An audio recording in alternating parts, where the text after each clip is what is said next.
All right, hello everyone. We're gonna go ahead and get started. It's a little after 11 and people may trickle in a little late and that's okay. So thank you everyone for being here today for the presidential panel on teaching in a time of turmoil.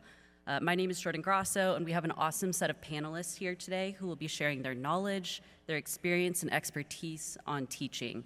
I'm going to let our panelists all introduce themselves, but I do just want to let everybody know that this panel has been chosen very specifically. Everyone up here has either won the ASC Teaching Award or has also served on the Teaching Award Committee and therefore has read a ton of nominations and applications for people who were nominated for the award. So lots of experience up here.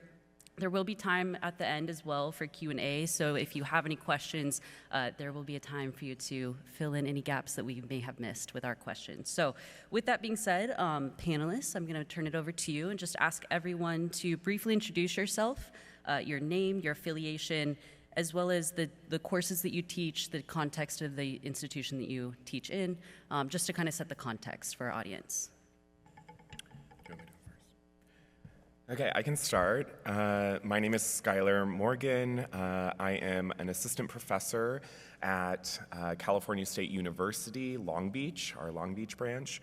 I teach typically 3 classes, so it is a school that is much more teaching focused, which is really rad. I teach classes on the corrections system, so in essence, the kind of standard introduction to corrections courses. I've also taught classes on crime and inequality, and then my favorite class that I teach is queer criminology. I'm teaching it this semester for the first time at my university, so very excited for that, and happy to talk today. Thank you so much. Thank you so much for having me on this panel. I'm so honored to be here. My name is Nikki Fox, and I teach at California State University, Sacramento. And we are a Hispanic serving institution. We also are a teaching university. And some of the courses that I teach are within a criminal justice program, and I teach the theory course for undergrad. I also teach the senior seminar, Comparative Criminal Justice. And then in the graduate program, I teach a course on atrocity crimes and transitional justice, as well as the course on law. And then my favorite course that I get to teach is actually on a study abroad course in Ghana in West Africa, and that occurs every July. Good morning. My name is Talisa J. Carter. I'm an associate professor in the Department of Justice, Law, and Criminology at the American University in Washington, D.C. What's interesting about my context in terms of teaching is I'm in a school of public affairs, which is rare for criminology. So our approach is absolutely applied. Our department has a lot of former practitioners turned researchers. I myself used to be a correctional officer. The classes I teach are mainly, at this point, a lot of grad courses, masters in doc theory, criminological theory, criminal justice theory. My favorite class to teach is a class I'm teaching this semester, doc level race and justice.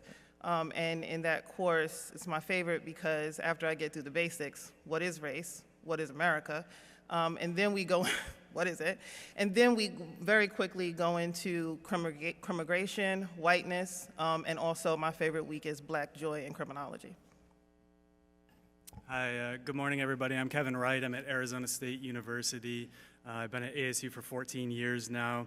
At ASU, I'm the founding director of the Center for Correctional Solutions, and in that center, we have a mission to enhance the lives of people who live and work in our correctional system, and we do that through research, education, and community engagement. And so on the education side of things, at the undergraduate level, I teach the Inside Out Prison Exchange program started by Lori Pompa at Temple in 1997.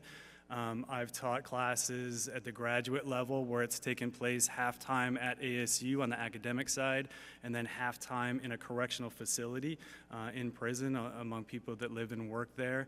I've taught a project-based learning class that challenged our incoming freshman cohort to reduce recidivism in the state, and they ultimately decided to do a prison art show to show the humanity of people on the inside and also the value of arts programming, and we've continued that art show for 5 years now, and we actually have a beneficiary scholarship set up for people who are system impacted through the efforts raised through that art show. So I always love it's corny, but I love breaking down the walls of the university, breaking down walls of the prison, and kind of bringing them together so people can have experiential learning experiences. I'm a little intimidated up here on this panel with everything I've heard so far, but excited to be here. Good morning, everybody. My name is Emily Lenning. I'm a professor of criminal justice at Fayetteville State University, which is a historically black college in North Carolina. I teach a broad range of courses, but those that I teach most often are Intro to Corrections. Corrections is kind of my jam. I also teach sex, sexuality, and the law, which is a very queer criminology heavy course, and race, class, and gender in criminal justice and media and crime. Awesome. Thanks, everyone, for the brief introductions. Kind of building on this theme of a lot of variance in the courses that are taught, right? We're also here to talk about turmoil, and there might be quite a bit of variance in what turmoil means for everyone. So what is the turmoil that has impacted your teaching, maybe recently, maybe over the course of careers, and how has it influenced your teaching practices or the perspective, or your perspective of how students then learn in these moments of turmoil? And whoever wants to jump in. I'll start with that one because it's the one question I had some notes on. So from my perspective, there's sort of 3 levels of turmoil that affect teaching. One is the national level, right? And we've been talking about that all week, so I'm not going to unpack all of that for you. You're very well aware of the national turmoil. But the second level is the state level.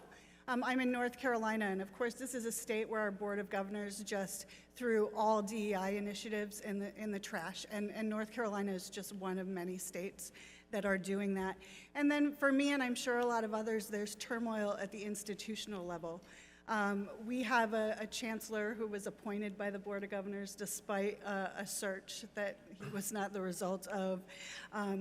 We have a lot of new administration with no academic experience, and I'm hearing that a lot of people have that happening at their institutions. And those administrators, in my experience, have a disdain for academia generally, and as a result of that, faculty. And for me, characterizing all of that turmoil, or perhaps just a consequence of it, is what I would argue is an extreme lack of civility. I've been teaching for 20 years, and I've always had angry students here or there. Those who don't agree with a grade or who are mad at me because I caught them plagiarizing. But in the past, those students really expressed their disappointment through poorly worded emails or sobbing in my office. But in the last few years, something has definitely changed. People in general, and especially students, have become emboldened to unleash personal attacks at even the smallest hint of personal discomfort. And make no mistakes, they are being emboldened by the turmoil that's happening at those 3 levels that I mentioned.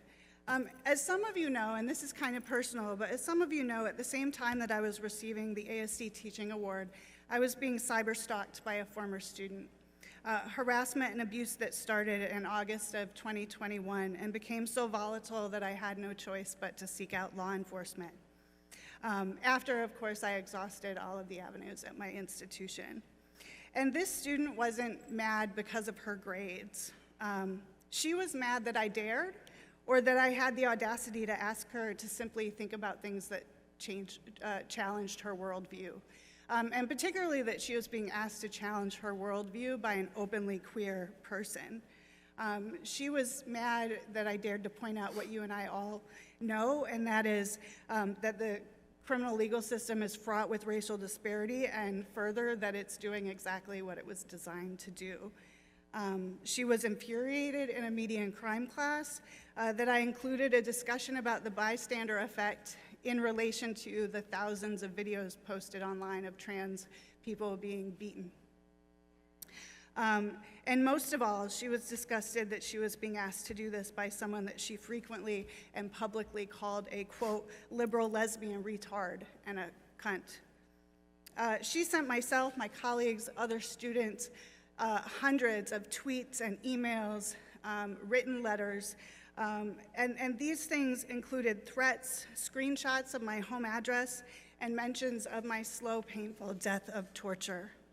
I'm convinced that Donald Trump's temper tantrums, his rhetoric and predatory behavior inspired her actions, and indeed her picture in our learning management system was a photo of Donald Trump hugging the American flag, which I was not allowed to take down, by the way.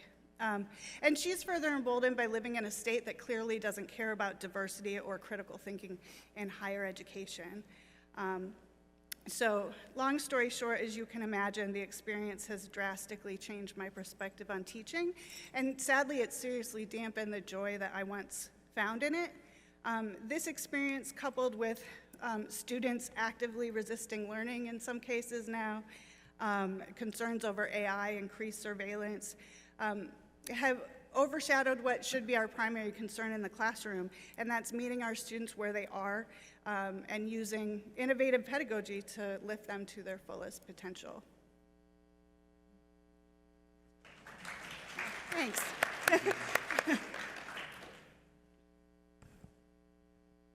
Well, maybe we can go this way. When I was thinking about turmoil that it affects my teaching, it was more of like a slow burn turmoil, and it's basically what mass incarceration means for our society now. And if you have students that are in their 20s or 30s, they've essentially grown up in a world where all they know is mass incarceration in the United States. They don't know anything different. Like, that's the context that they're growing up. And what that means is that there's a lot more people now that either have experienced incarceration themselves or they know somebody who has. And when I started teaching in 2010, I would often ask my students, like, how many of you have a close family member or friend that's experienced incarceration? You'd have like a smattering of hands that went up. And you ask that question now, and it's like more than half the class that'll put their hand up. And what that's meant for me is that I'm always teaching and thinking as if the people I'm teaching about are in the room, because they are in the room, or somebody in the room knows the people that we're talking about. And so the terminology we use, the way that we talk about them, I always think about people being in the room.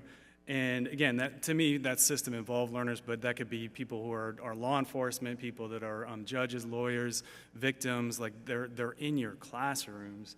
And just a couple quick points on that, on how it's also changed the way I think about it. For system-impacted learners in particular, I think it's important to recognize that that's part of their identity. And for some people, it's a very public form of their identity that they celebrate. And so they may have rewritten that shameful past as a badge of honor, and they like to be known as somebody that succeeded after being formerly incarcerated. Other people, they don't want that known. They don't want to be a formerly incarcerated student. They want to be a student. And sometimes I think we approach system-impacted learners as if they're one group that all want the same thing when it comes to their identity. So that's the first thing. And the second thing I'll touch on really quick, and certainly we could talk about this in more depth, is facility tours. Taking students into jails and prisons, and there's a really rich scholarship on this and the challenges in doing that. And I used to just do it without thinking, because it would be the favorite part of the students. This is the prison tour week. We're going in on the inside. And when you humanize it a little bit more and you start to see the humanity in your students and people on the inside, some of those tours become a little bit challenging, and some of the components to it. And so now I either don't do them at all, or I only do them if I can ensure that the people on the inside know that we're coming in.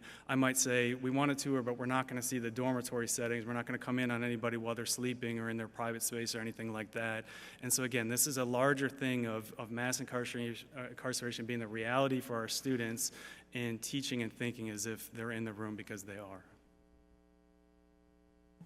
Yeah, so I approach this prompt a little bit differently, and I initiated with kind of the sensory aspects of turmoil, because I thought the wording is so jarring, right? So like and also as a theorist, what is turmoil, right? What is America, what is race? What exactly is turmoil? So differently than kind of the stresses that we face every day, right? Or the botherances that can be what the academy is, and that we also are socialized and trained to expect in this space. Differently, turmoil is long-term and pervasive, right? A lot of time it brings emotion or a reaction from people. There's anxiety before an event, even if it hasn't hit you yet. Turmoil can start before the event actually happens, and it leaves a footprint afterwards, right? Even after there's kind of this form of acceptance in a way of a reality, there's still that footprint that we constantly have to reconcile with, right? And so thinking about that in terms of anxiety, right, in the academy and how it impacts my teaching, one, I am a Black woman, and I work at a predominantly white institution. Our students are incredibly politically active. We're in DC. They are out there on the front lines. They are advocating, right? That is what we are known for. And then they get into the classroom, and it's this idea that in my body, they have expectations of me. They have assumptions about my ideology. And then once they realize I'm good and I know what I'm talking about, then they follow me around from class to class to class to class, right? And so that creates a very particular type of relationship that I have kind of with students, right, when teaching. But in Turmoil, what it also brings is role conflict, right? That these expectations or assumptions that they initially come to the classroom with, right? And then in the context, the broader context at any level, right, of Turmoil, then there's role conflict for me because ultimately we have syllabi to execute, right? I'm not here to validate or affirm what you think you know about me or what you think you know about yourself. And so initially there's role conflict because as many campuses are, we're shifting to the care model, right? We care, we empathize, right? But also a syllabus and rigor, right? And standings and rankings. And so role conflict is a way that's definitely impacted my teaching, particularly because all Turmoil is not connected to the subject area, right, of a particular course. And so then again, in the School of Public Affairs, it's how much am I taking on, right? What am I doing here? And then how am I connecting or disconnecting my identity from that work? And then what are the repercussions of that for the students who have followed me around, the brown ones, the Black ones, the strong ones, the loud ones, right? The first generation students, right, that follow me around from place to place. What are the implications of me not addressing it or addressing it in a predominantly white space? Right? And so essentially what it's made me is more thoughtful as a person in terms of teaching, right? That all at once, right, we're managing all of these things. And so ultimately, it's influenced my reflexivity, but also impacted the way I address things. Everything is not my responsibility. It's not. It feels like it is, again, because it's sensory. Turmoil feels like it's ours to fix. It feels like, and because some of them are related to our discipline, it feels like it's ours to know, but it's not. It's not. It can't be. It absolutely cannot be. So that might be a little saucy for the session, but it's the truth, right? And so it's made me thoughtful. It's made me acknowledge complexity, but it's also made me take a step back in terms of what priority is, right, in the classroom.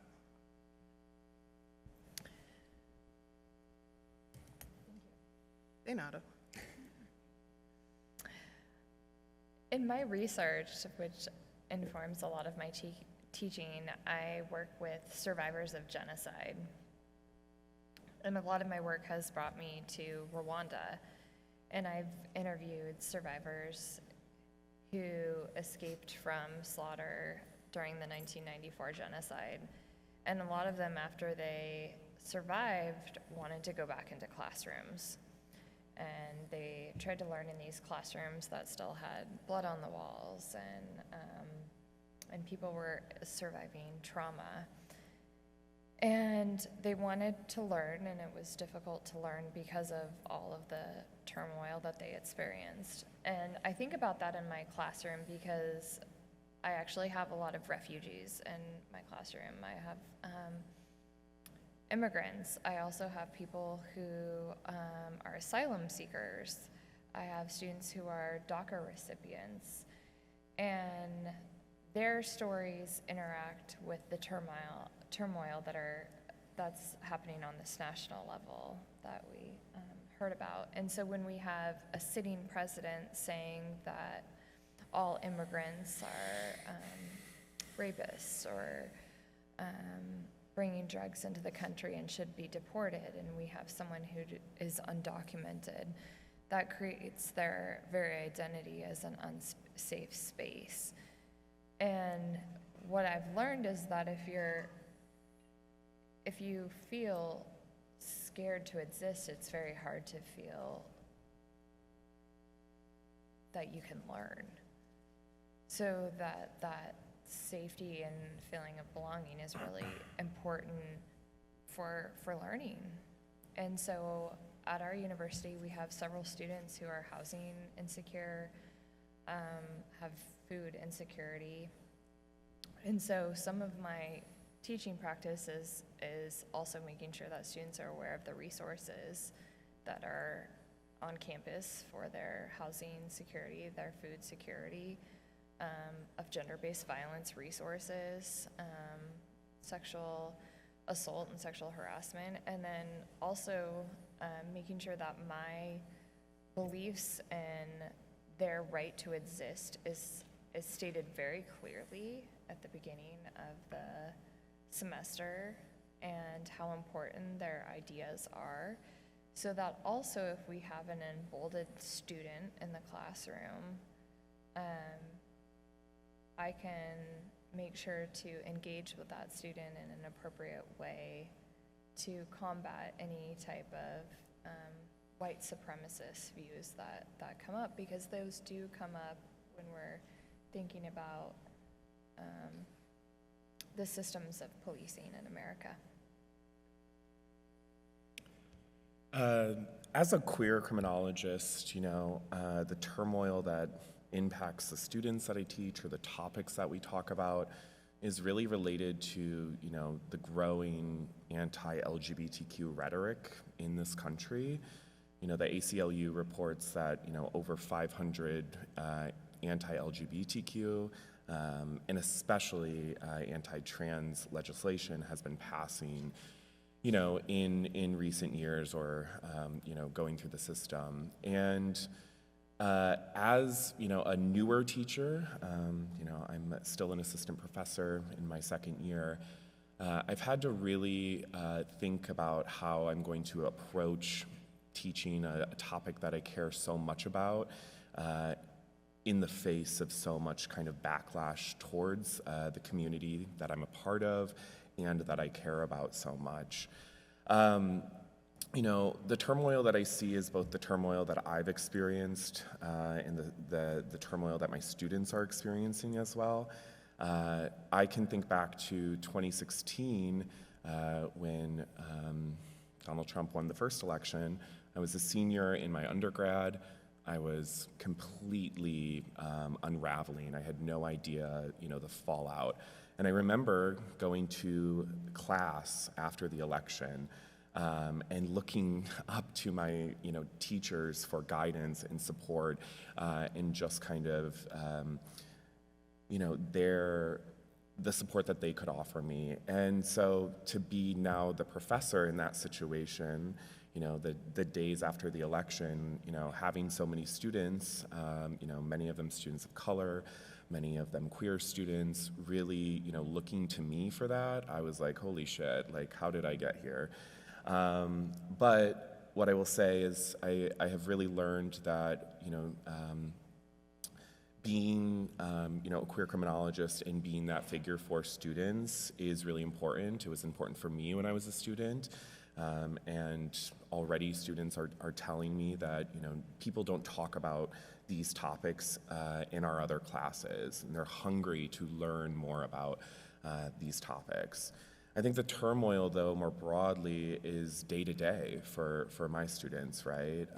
Because especially during an election year, a lot of the topics that we talk about, so for example, the housing of trans people in prisons, right, is being talked about all the time in such a negative kind of light and perspective, and there's a lot of myths around it. And so what I do to really kind of challenge that turmoil or to try to address it is to not shy away from it, right? It would be easy to not talk about these kind of current issues, but I know the students want to. The other turmoil that I think about, especially that the students are going through, students are going through a lot these days. I think that, they're having to work a lot more. The cost of living is so high, and, impacts students even on a kind of deeper level, right? And so, being, for me, very flexible with my students who are, having to pick up extra shifts at work or, having to drive their little siblings to work is something that is important to show your students that it's okay to, show up for your family or to also, support yourself. But as people talked about, really also, connecting those students with the resources that they, can use on campus, right? So I think I'll stop there, but I think Turmoil is such a complicated thing to kind of process right now, even as a faculty member. And so I think the students especially need to be thought about when we're talking about Turmoil and what they're really going through as well. Yeah, I'm hearing a theme too of like varied levels of turmoil, varied temporalities of turmoil, and to narrow in, and I'm starting to hear themes of this in everyone's responses already, but what is your approach to current events then? How do you incorporate current events, or do you choose not to incorporate current events into your teaching? How does what is currently happening in this moment, right? We could think about, I know Emily, you said we already know the national level, but maybe there's things more locally at everybody's institution. So how do current events shape your teaching practices, and do you incorporate them into your classroom? So I'll go first on this one. All right, so one, and this might be again saucy, but I don't believe, and I take it's a passion that I have as a person that in a minoritized body, but I really strongly believe that if a person does not have expertise to handle something, they should not go in front of the class and start talking about it, right? We are not doctorates in everything, and I think that's really, really important. And I think, being in the School of Public Affairs, it's in DC, right? Things happen, and there is an expectation, I completely agree, that we come, like students come, and that we are just knowledgeable about everything. But the biggest thing I want to say is that if it's not your area of expertise, or if you're not comfortable, if you have not found your words, then you should not address it in that moment, because you can do much more harm than good. In the summer of 2020, the fall of 2020, so many faculty took on racial injustice that were not prepared to do it. And the fallout for that, for your Black and brown colleagues, or your colleagues that specialize in policing and policing conduct, was massive. A massive fallout. And the trauma that we, in an attempt to heal with the best intentions, if you're not prepared, I truly believe you should not do it. So I just want to lead with that, right? And then I also want to lead that there is no right way to respond, or in a political context, no right or left way, right, to respond to something appropriately. So if you needed to cancel class, fine. If you needed to, address it directly, cool. If you need to avoid, I personally don't think it's anything wrong with it, because again, if you're not prepared, you're not prepared. So little things I do in my classroom is, one, icebreakers. I love an index card. I love an index card. I think that's a golden ticket for the classroom, because you can give even a sensational prompt that's timely. You can say, hey, I want to hear your thoughts about it. Write it on this index card. You can collect them, put them in groups, go through them, filter out what you're ready for and what you're not, and then you can do it in your own pace and time, right? Nobody said you had to do it a certain way, and nobody said you had to do it right now. If you're not ready to handle the index cards, we're gonna talk about this next week, but I'm holding you. I hear you, right? I'm tangibly honoring your voice, which is really what they need, right? And then the second suggestion I have in the things that I do in class are icebreakers. So for example, you might remember, because we're in the academy, but there was like a weird period of time where there was a whole bunch of white academics like pretending that they were Black academics. You remember that? Fascinating for me, right? Fascinating. But even more importantly, that came up in class, right? And because positionality. So I also love an icebreaker where I say, well, if Dr. Carter's identity were different, how would this impact, right, the way this material was covered, right? And so if you're comfortable enough, right, to put the issue in an icebreaker, right, and then let them group off, if you can control that environment, if you feel empowered enough to do so, I think that's a really healthy way to do it while still honoring what's on your syllabus for the rest of the class, right? And so I think it's little things like that. It doesn't necessarily mean, I mean, I also let them do TikTok sometimes too. I mean, there are ways to do contemporary stuff, things, but in your own time, right? So from index cards to icebreakers, right, to even media assignments, depending upon what you feel empowered to do. That was so nice with the clap.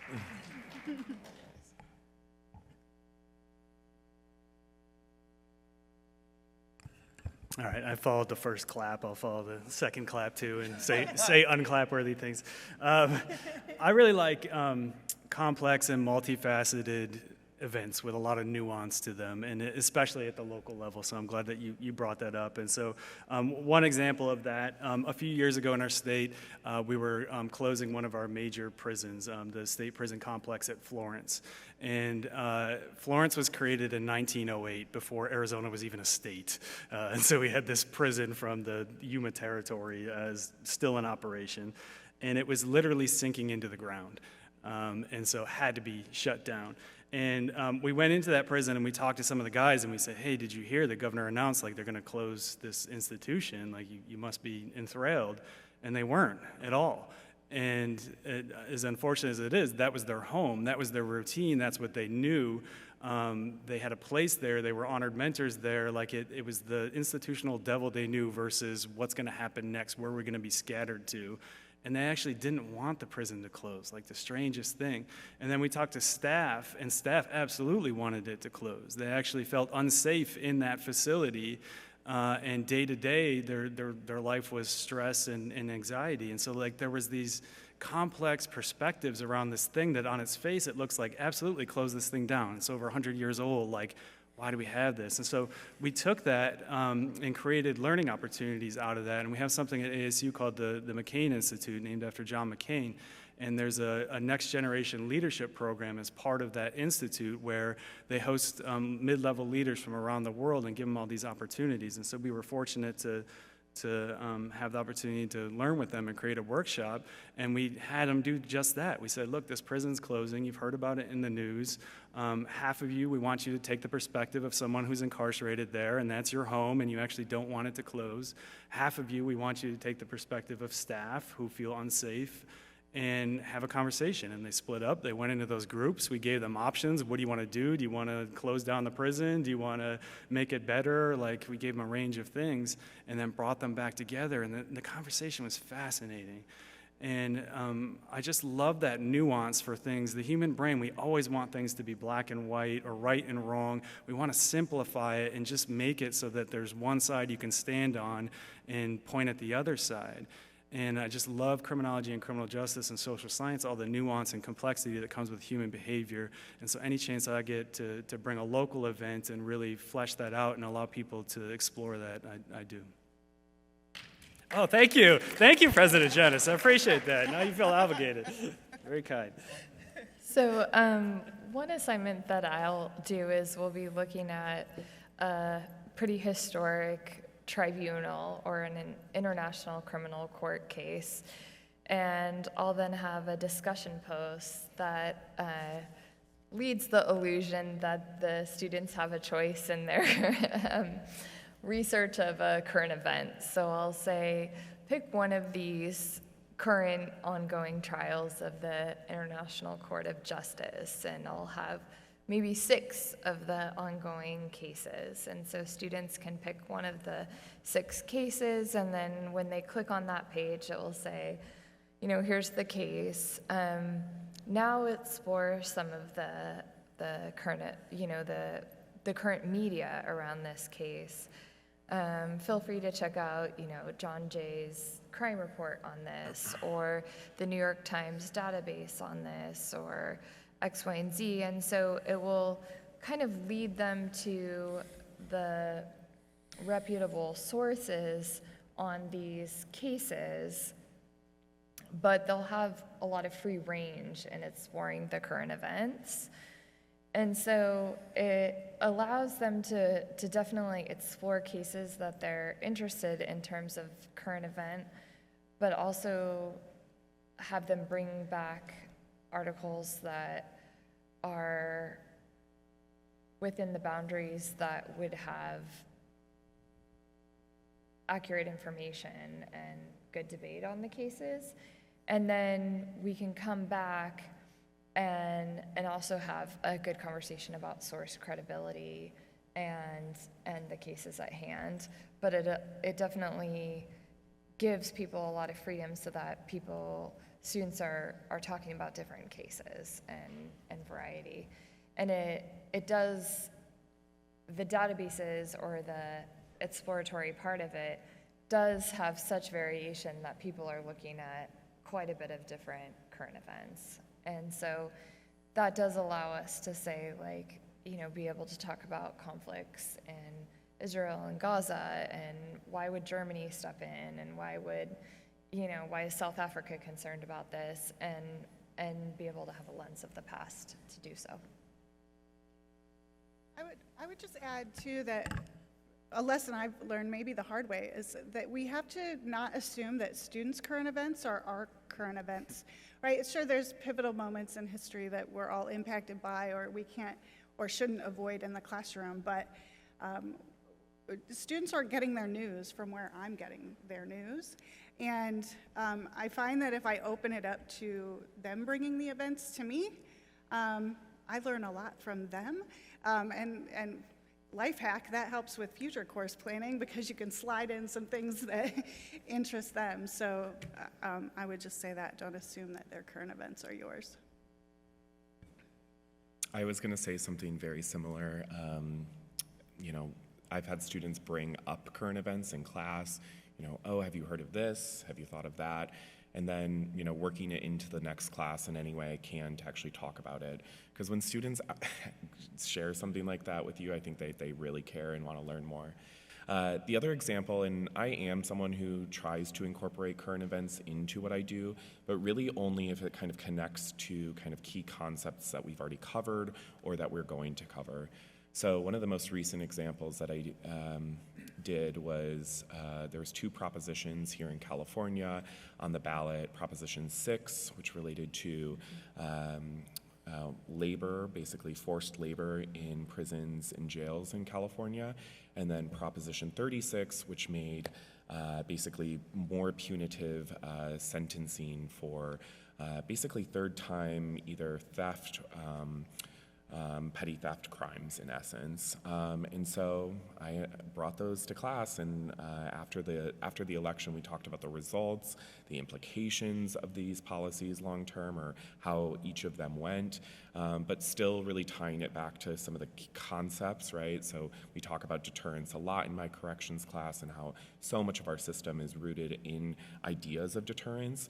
And so I was able to kind of make that connection with the Proposition 36 very specifically about the more punitive sanction, asking the students, what does this remind you of, right?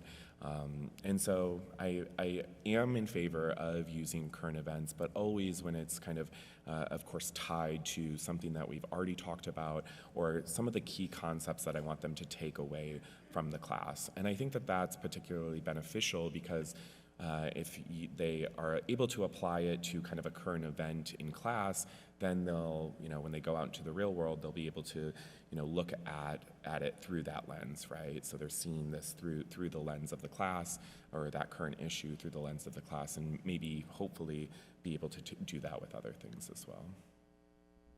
I love how there's so many very material, tangible things that maybe we can learn from each other and the audience can learn from as well. One thing that I'm hearing again from all of these examples is the focus on communication and dialogue, right? Kevin, you brought up having people go and do kind of small group conversations and then bring it back to the whole class. We had the example of discussion boards. We have the example of index cards. Even avoidance, right, is a type of communication. And so dialogue and communication is central to all of our teaching. How do you all then engage with a diverse array of students? And that might include, I know, Talisa, you brought up students who may be working within the institutions that we're teaching about. Kevin, you brought up system-impacted students and coming to the classroom with the understanding that we don't really know who's in the room, so how do we approach who's in the room in different ways? So how do you engage then with these diverse array of students that do enter our classrooms? Well, I think we need to, I like to use the approach to tell students that whenever you're speaking about something, speak about it as if the person next to you experienced it. So When you're speaking about rape in my classroom, speak about it with the assumption that your professor has been the victim of a sexual assault. Or when you're speaking about incarceration, speak about it as if the person next to you has a mother who's incarcerated. And that goes kind of back to that issue of civility that I brought up earlier today, right? It is possible to talk about uncomfortable situations without causing more harm, but that takes intentionality, and it requires a level of self-awareness that is harder to find nowadays, and I find harder to instill in our students. And so I think we need to really focus on that. One thing I did that I was noticing that some of my students who were wanted to go into corrections hadn't actually had many experiences in the prison, and I wanted to humanize that experience for them. And I led several prison book clubs, and so I knew that the guys in my prison book club also wanted to interact with my students quite a bit. And so I had worked with this librarian we had worked together for 5 years, and we had a really great relationship. And so we designed this program called Partners in Writing. And so my students and the prison book club read the same book. And they exchanged letters about the book. And my students wrote the first letter, and the guys got the letters, and then my students got letters from them, and they were actually handwritten letters. And my students, some of them had never gotten a handwritten letter. And they were so honored to get a handwritten letter. Like, some of them said they were going to keep it forever. But what also happened is the book club members' letters were a lot better than my students. And I knew this was going to happen. And I told them, like, these are the best students I've ever had. And you bet that their second letter was so much better than their first letter. And so then the next one was on a group of articles, but we Zoomed after the first letter. And my students remarked on how polite they were, how well-spoken they were, how brilliant they were. Some of my students cried. People spoke who had never spoken in the class. And I just asked very, kind of humbly, like, you mentioned a couple times that they were really polite. What were you expecting on Zoom? Like, did you expect for them to jump out of the camera at you? And, and so really we had to kind of step back and say, like, you had some big assumptions about them, didn't you? And so we've done that now several times, and it's been a really powerful experience, but that comes back to what was just said about humanizing the people that they're going to be working with, or the people that they're going to be studying, or the people that they're going to be writing about or researching. And this was one way of talking about, of communicating or of dialoguing that was a little less traditional, but actually in your careers you end up writing quite a bit of letters, so it was also a skill set. So I'll jump in. So one, I love this question because clearly we love teaching up here. But okay, so one thing, and shout out to Herman Beavers, who's a PhD in English at the University of Pennsylvania, where I did undergrad. But I only had one black professor undergrad and one black professor for grad school, and I was very much a different person back then. And so he forced us into office hours through this assignment that I now use to kind of get at this question from with my undergrads. It's essentially a setup. So I forced them into office hours. We all do it. Forced them sometimes. And what I tell them is, I want the first assignment, 10 points, whatever. Write a timeline, like be as creative as you want about like your life and like everything that you've experienced that like impacted justice, like your perception of justice so far. Like that's how I start every undergraduate class I teach. And also it's a way to like, what's really going on in your life, right? And so in that way, at AU, I find like, you know, people whose parents are police officers, or because you won't know, like I won't know, and I need to know quickly. There's 16 weeks goes by fast, and then -1 for conference and -2 for life. And so I need to know it quickly. And so I read this timeline, and then I come into my office. My office hours are 15 minutes, by the way. Not that we're talking about that, but 15 minutes. And so they have 15 minutes, and I've looked at this outline, you know, this timeline maybe 7 minutes before they came in the door, obviously. And then they sit down, and, you know, they think they're going to talk about this timeline. That's what they think. Such a setup. But Dr. Beavers did it to me, and now I'm doing it to somebody else. And I'm saying, okay, so like, tell me just generally, like, how do you define justice? What does it feel like? Blah, blah, blah. And then I say, okay, so later on in the course, eventually they have to debate or take an argument or take a position, and I assign them the counter position of whatever their timeline is, right? And so, for example, I have a black student, I'll say, I want you to debate for racial profiling. That's the assignment, go deal with it.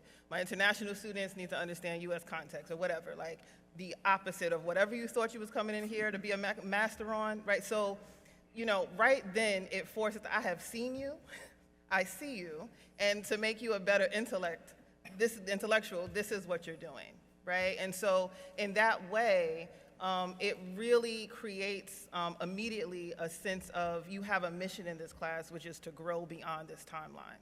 Right, like I want my class to be the next point you put on this timeline, right, theoretically. So that's something I do. Well, for my grad students, it's a little bit different. I don't want to see a creative timeline about your life. So one of the biggest things for me is I do not let students speak without, first of all, placards, because I can't remember anybody's name. But I don't let them speak in class without citing the literature. I think that's so I don't get opinions in my class. That also just prevents me from having a lot of problems. But also in terms of like the placards and literature, I also don't let them discuss with each other like, oh, like she just said. Or, you know, oh, like the person in the white shirt just said. I don't allow that either. Not only do I need to learn your names, but you need to learn each other's names. And that immediately creates a sense of community. There's so many times in classrooms that I've been in that my students will say, this is the only class where I know everybody's name. Right? And I realize that's a reflection of class sizes. Everybody can't do it, but up to 30 people, that's been a successful model for me. And then the last kind of example that I'll say, because I think like now I have a saucy theme going on, is I also, particularly when I teach race and justice, I definitely exercise silencing the voices to amplify the voices of others. So for example, again, I'm big on definitions in my classroom, and so I love this thing, this about like, what is whiteness, right? Name a white food, but only if you identify as white can you respond. First of all, you might be thinking in your head, what's a white food? We could talk about that later, right? You know, Omi and Wanat, what have you.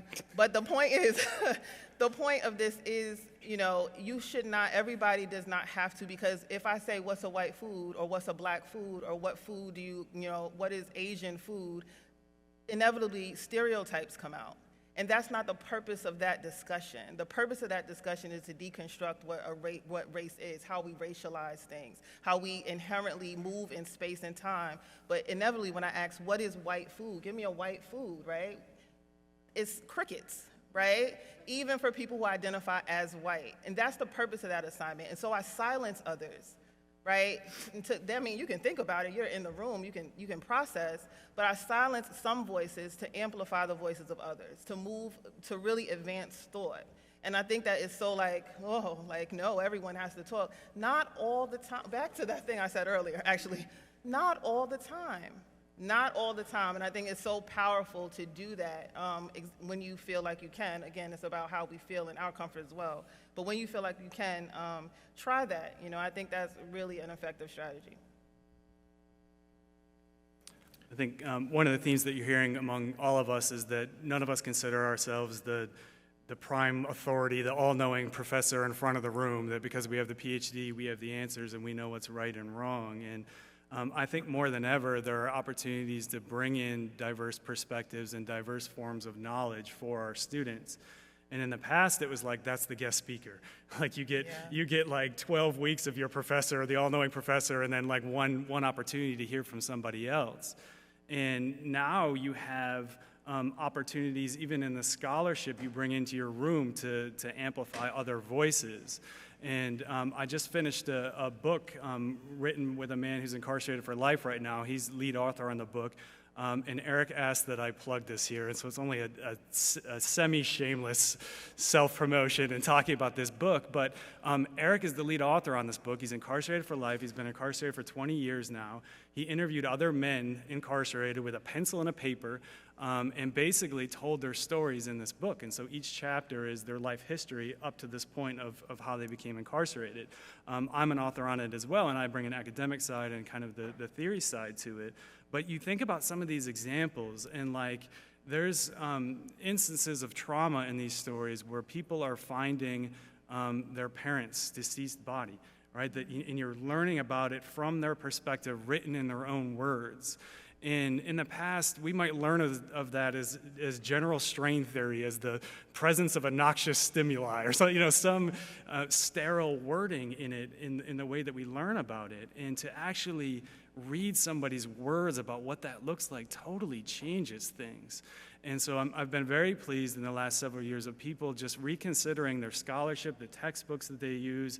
It's no longer these massive, multiple 100-page textbooks that are filtered through one eye, one voice, one pretty common criminologist that's looking at it. It's kind of privileging different viewpoints. And so when you choose your scholarship, choose your readings, get stuff that's written by law enforcement or correctional officers, get stuff that's written by people incarcerated, really vary that up and bring those diverse perspectives into the classroom. Thank you, and I didn't ask her to say that, but it's Imprisoned Minds, and it's Eric Maloney is the lead author, from Rutgers University Press. Yep. And then I'll just add, so I work at a university, or very specifically in my department. The majority of the students that I teach are actually third-year transfer students. So these are students who are basically new to the university in their third year as well. And so group work is something that's super beneficial to engage them with the content, but as well with each other. I think so much of our society, not just in academia, but more broadly, are creating silos or not connecting with each other. I think the pandemic had a massive impact on that as well. But more broadly speaking, I think social connection, especially when we're sending our students into a person-centered field, right? Criminal justice is about people, right? And so, creating those skills or just allowing the students to connect with each other leads to so much, that's an upstream effort. It's something that is beneficial for them throughout the rest of their time at the university, but a lot of those skills can, translate into their career.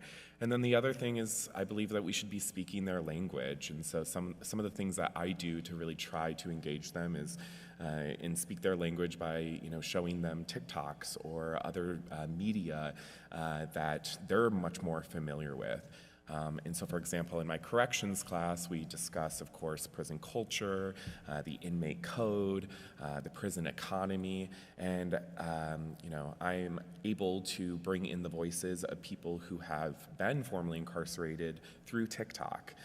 There's a ton of people out there who talk about their kind of incarceration experiences, and so while I'm not able to, bring that person into my class and kind of have a guest, lecture or have them there, I can still bring in those voices in a format that the students are very used to kind of consuming or learning from.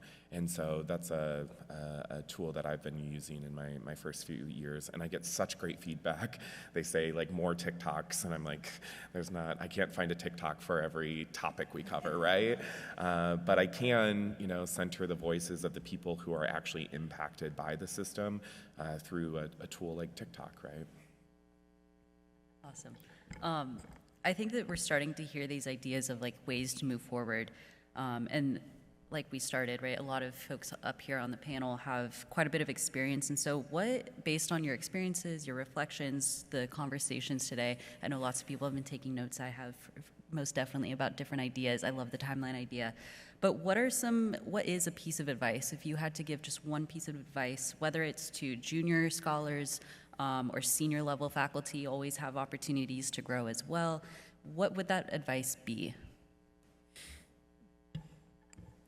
Love to go first on this one. This is my favorite question. My piece of advice is remember that we were once students, and really we still are students, but remember that we were once students. So I'm now 20 years removed from undergraduate education. So I went to Towson University outside Baltimore, Maryland, and graduated 20 years ago. I don't remember much of the contents that I learned. I don't think I'm unique, but I don't remember any of the content that I learned as an undergrad.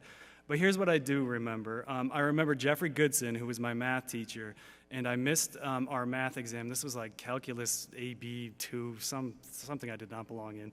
And I missed the exam, and I had to go to his office hours and complete this exam. And I went through this problem set, and I couldn't do anything on it. And I've never felt more defeated, ashamed, embarrassed, or whatever. And I went back to him, and I said, I can't do anything on this. I turned in a blank paper. And he sat down and he did the entire test with me, every single problem. And he gave me a B on it, which I don't know how that works, but took me through this entire thing. So I remember Jeffrey Goodson. I remember John Govern. I lost a friend in a car accident when I was in undergrad. I had to go home to New York. I was devastated. I went into John's office hours and I was like, I can't be there in class. I'm going to miss it for an extended period. I thought he was going to cry. I thought he lost a friend in a car accident. It was just amazing, the compassion that he had. I remember Meryl Cozart, when I was going to graduate with a sociology and psychology degree. I didn't know what the hell you do with either of those things. And she immediately got me into an internship program, pulled strings, promoted it, got me into the prisons that really influenced what I do today. And I remember Whitney Garcia, who said, this is an amazing paper, you should go to graduate school. And I didn't even know what graduate school was. And then wrote a glowing recommendation letter, and I was like, I don't know who the hell you're writing about in this letter, because it's not me. But I remember all those people and what they did for me when I was a student. It's exactly what Skylar was talking about a few moments ago, that now we have the opportunity to be those educators, to serve those roles for our students. And I think too often we forget that we were students once too and went through the same things that they were experiencing. The one caveat I want to give to that is a lot has changed in 20 years. And so the worst thing that we can also do is say, I was in your place once and this is what worked for me, or this is what I had to do, or this is what our comps looked like.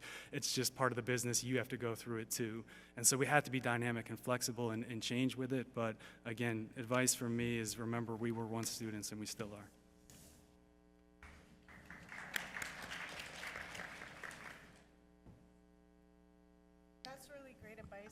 I think I would just say have receipts. A lot of, it's easy for students now to misconstrue topics they disagree with as your political agenda, especially if you're, say, like me, a queer woman talking about queer issues. Students can misconstrue that as me pushing some sort of agenda. So try not to start with the conclusion that you want them to come to. Start with the data, start with the evidence, and that will lead them to the conclusion you want to get to. So when I say receipts, have the data, have the evidence, have the humanistic stories you need to get students to come to their own conclusions, and hopefully the right ones. I would say how important it is to mentor with kindness.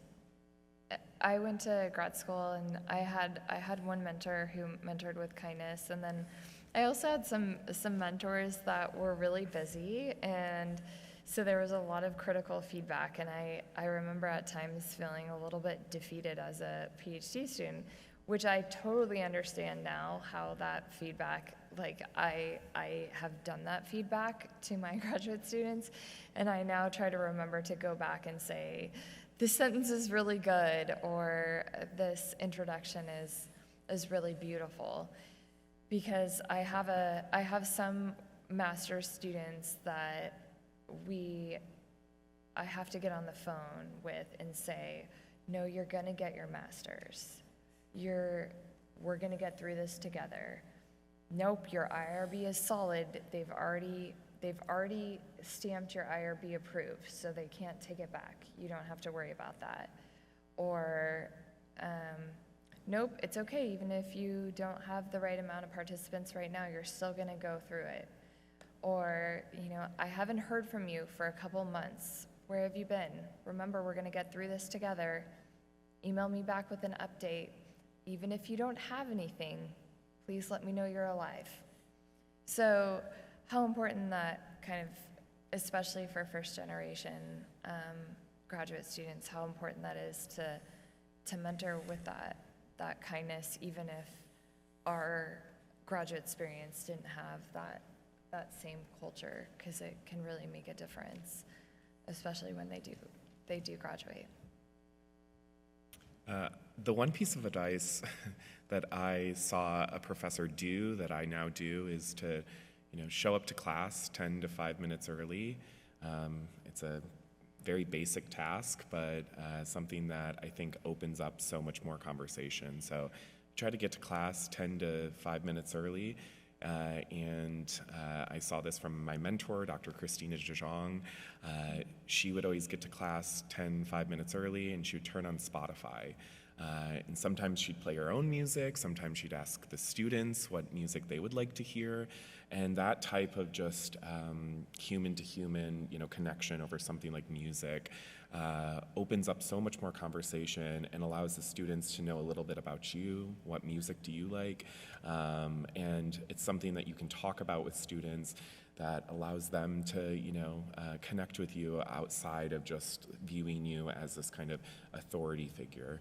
And so my recommendation is to show up and talk to your students before the class starts, turn on some music, and kind of set that conversational tone throughout the remainder of the class, because I find that they are much more receptive to that than, a discussion or a pure lecture, right?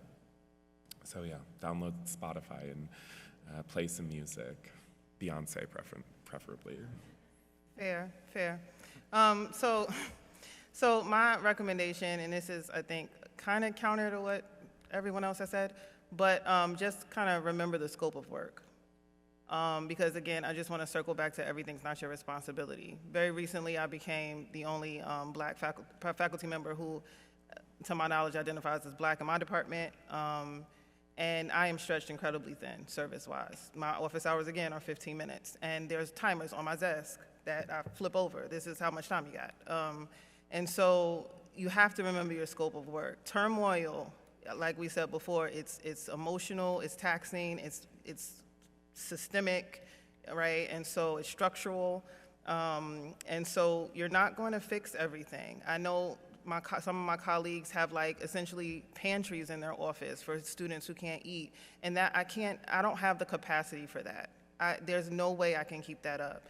And the way I still kind of go to sleep at night is understanding that that's beyond my scope of work, but two, then if a student is in need, I don't just give them a list of resources, right? I have made friends with what I call the other side of the house, but student services, right? I know the people over there, so I'm not just sending them, I'm saying go to this person and talk to them and drop my name. I will send the email, right, so that you have the connections in that relationship. And that's a much more effective thing. And then if you know that that's a good person, that also allows you to truly take rest at night and not hold the guilt, right? And not let the turmoil manifest itself in you in a really unhealthy way. And so my suggestion, particularly for just the overall conference, like this theme for our panel, is remember the scope of work, because everything cannot be our responsibility. It's great advice. And maybe this is piggybacking right off of that question, but looking back at early career time for all of you, what do you know now that you had wished you had known earlier? And maybe it has to do with the scope of work, maybe there's other tips here, but what is it that you know now that you wish you had learned earlier? That not everyone is going to like you, and that's okay. And just to piggyback off of to Lisa, you can't do all the things all the time.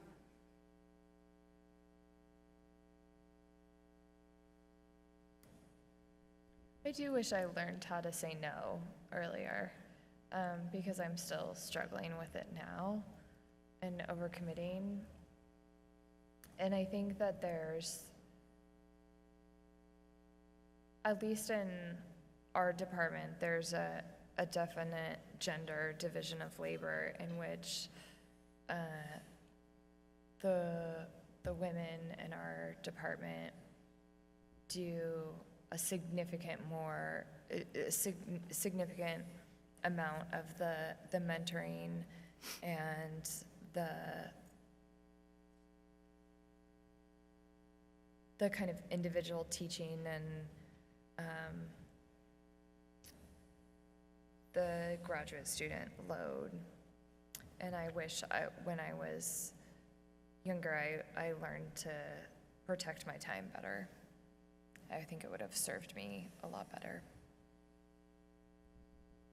So I'm gonna give Delaware some credit right now, which is where I got my doctorate from, and Karen Faye Parker, because I was really socialized well to say no. I came in saying absolutely not. So I can't, yeah, like in time and just no, and Karen was like, just stop. You cannot do anything but this. And so it was uncomfortable then, but I learned it. So coming in though to American, I think what I wish I would have known is that I wish I would have known that teaching can move me forward. Like, I wish I would have known that, like, turmoil or tension or whatever we face in a classroom, right, as Ronette says, you know, data are everywhere. Dance with the data, right? Like, I have so many studies, right, and just like my co-panelists, right, my studies, I did study on colorism, right, that started in my classroom, right, from the tension, from the divisiveness, right, from the way students spoke up. I wish I would have paid more attention to that earlier, right? That this is not just something else to check off the box, right? It's community, but it's also like an intellectual passion. It's stimulating, right? If you're doing it in a way, if you have the capacity, and I realize this is very like institution-based, right? Because not all of us are working with the same load, et cetera, et cetera. But if you have the opportunity to see it as an opportunity in of itself to advance yourself versus just something to do, I think it's healthier, the relationship, and I think turmoil doesn't feel as heavy. So yeah, a lot of my projects have started, right, in the classroom. And I wish I would have paid attention to that earlier on. I have two quick ones. The first is that I don't have to focus so much on content. My early years in teaching were all about the content that I was delivering to students, and I felt like I needed to tell them everything that was in the book. I needed to cover absolutely everything. I had like 50 slide PowerPoints that were just filled with stuff on it. If students raised their hand, like I dreaded when they raised their hand because I'm like, I don't know if I'm gonna have the answers to the questions that they are gonna ask. Like it was this very fixed mindset approach of like, there's right and wrong answers and they need to know all the info. Like it'd be terrifying if they left class and didn't know Hershey's 4 elements of the social bond. Like who cares about that? And so there's so much on content and it's not teaching and it's not learning. It's exhausting, it's overwhelming. And so now it's more about just like, what's the one thing I want them to take away from this, or the one theme, and just, you know, have a little bit more confidence and not try to cover everything that's in a particular area. That's the first one. And the second is very similar to what Talisa just said. I wish I approached my teaching as if I had something to learn earlier in my career.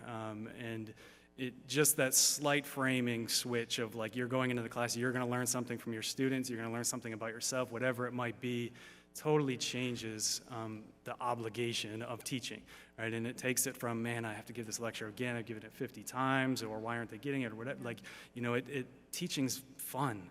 Learning is fun. My wife is in healthcare, and she always talks about how our profession, like, staves off, like, mental decline, cognitive decline later in life. Like, there's a link there. Like, we're very fortunate to be constantly surrounded by people that are learning, ourselves included, and sometimes it just becomes an obligation that we begin to dread. So similar to you in a different degree, I think I wish I approached earlier that I can learn from my teaching when I go into the classroom. One more thing that I thought of is one of the things that I've really enjoyed kind of in the more middle part of my career in teaching is all of the opportunities that our Center for Teaching and Learning has provided. And so if you have one of those on campus, I would highly encourage you to reach out to them. I've been able to take the most phenomenal seminars and courses from them about how to engage our African students and how to make my syllabus more accessible in the language. And then it's connected me to all these amazing teachers who, on my university from different disciplines that are doing these like podcasts in their classroom. And then we've created a community, and some of them even pay you to do it. And so then it gives you this, money for travel. But those have also not only have they made me a better teacher and made my courses better, but they've also made teaching more fun. And so some of them have like challenged me that I want to make, my course like 98% accessible. So it's like been really fun to try to do that. Or it's made me want to make, my Canvas buttons like more interesting, or, all of these different ways. But the resources are really kind of endless in all these different ways that you can approach teaching now. And so that's been really fun to dive into that and see all of the possibilities that you can now learn about how students learn, because there's so much more information than there even was 5 years ago or 10 years ago. And then I'll just quickly add, I'm very new to teaching still, so I'm learning a lot of lessons as I go, but one of the things I wish I would have known is how emotionally and physically teaching can be. After lecture, I am completely wiped, and so creating some types of self-care plan after teaching. I teach a 3-3, and so, on a Tuesday, Thursday, I'm teaching 3 classes, basically back to back. And so after that, having kind of very little expectations for doing research or doing anything else, right? Teaching is exhausting physically, emotionally.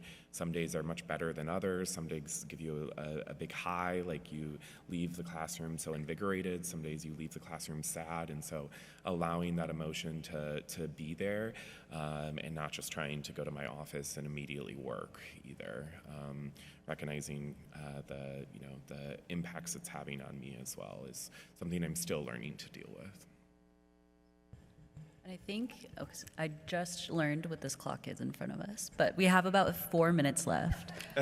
So I do want to have time, if anybody has questions, we should have enough time for 1 or 2 questions, and if not, I definitely have another question. But if anybody does, you can either shout it from wherever you are. We also have a microphone up here, too. Attachment, involvement, belief, commitment. Whoa.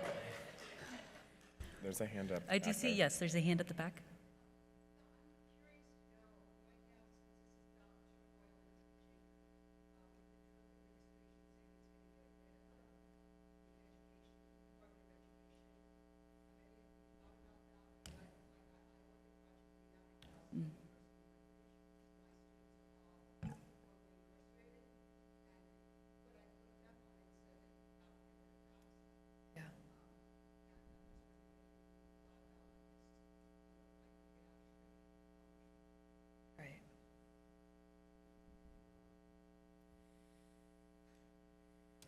Not touching it.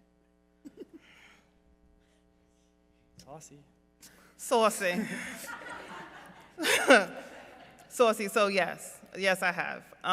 And I don't know if this is a reflection of the incredibly devastating period of my life where I was studying for the race comp, where I just was immersed in the race literature. But in reality, I think that it is my orientation that, and it is a prediction of other sociologists, that perpetually divisions will continue to happen in society, right? And so in some way, there's some part of me that isn't surprised. There's some part of me that is annoyed when others are, if I'm honest. There's some part of me that also thinks that if the commitment is to education, if the commitment is to inclusion, if the commitment is to the work, however you define that work, then setbacks should not there's setbacks, right? And we should expect them. The way we expect R&Rs, right? The way we expect relapse and addiction, right? It's a lifelong commitment to the work. And so when I passed that comp and I made my lifelong commitment to the work, it's easier than, it's harder than to shake me, right? For things that I cannot control, right? I consider myself responsible for bringing light and educating people, right? And so if that happens, right, or if anything happens as a result of the administration, I truly believe that it is my obligation to teach in a way that other people won't be moved by what's around them and commit to the work. And that's my orientation, yeah, around that, because I can't control it. I pull one check, and it's not that much for that, yeah, outside the scope. I mean, I think that there will be real implications if that department is annihilated, and I have real concerns about Project Rebound. I think the only hope would be that if we have state level support, and then that basically if states then take on some kind of support in the meantime, but that would not be a solution. Yeah, we just, creativity, right? Movement work, groundswelling work. There are people out here that are already doing that work, like pre and post, right? And so it's kind of like when we do like innovations to systems, right? Or like people come in and intervene on marginalized communities, right? There was already something in place, right? So what makes me feel better is there are already things in place to kind of account for these changes, but sometimes we're not aware of them, right? And so it's really about becoming familiar with what is organically happening and amplifying that in times of turmoil. I do want to be cognizant of people's time, and I know that some of our panelists are headed off to other places. But I want to thank everyone for being here today, for the panelists, for sharing your insights, for audience, for you all being here and listening and participating with questions and with your attention. So I just want to end there, and thank you, everyone. Thank you. Thank you.